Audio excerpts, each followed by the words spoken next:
Hello, welcome back to my channel Jeel's kitchen. આજે આપણે બનાવીશું આલુ પરાઠા, જે ઝટપટ તૈયાર થઈ જાય અને ખાવામાં પણ બહુ જ ટેસ્ટી હોય છે। આલુ પરાઠા બનાવવા માટે અહીંયા મેં 4 બાફેલા બટાકા, હળદર, લાલ મરચું, ધાણા જીરું, મીઠું, કસૂરી મેથી, લીંબુ અને ધાણા લીધા છે। તમે અહીંયા થોડી ખાંડ બી એડ કરી શકો છો। હવે આપણે બટાકાને મેશ કરી લઈશું। અહીંયા આપણા સરસ બટાકા મેશ થઈ ગયા છે। તેમાં મસાલા એડ કરીશું। હળદર,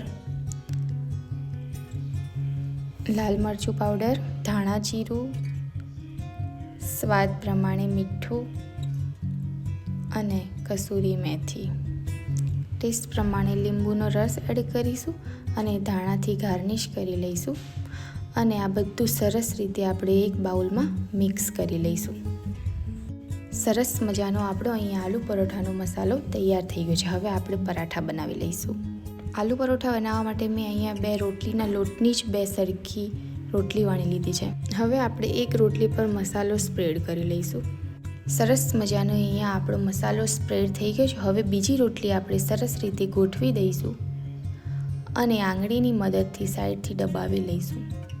સરસ અહીંયા આપણો પરાઠો તૈયાર છે। હવે આપણે તેને શેકી લઈશું। અહીંયા મેં એક તવી લીધી છે, તેના ઉપર સરસ રીતે આપણે ઓઇલ લગાવી દઈશું, જેથી કરીને આપણો પરાઠો ચોંટે નહીં।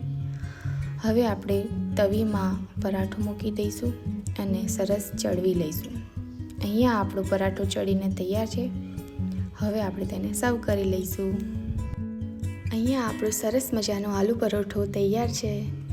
જો રેસીપી સારી લાગી હોય તો like, comment, share and subscribe. Thanks for watching.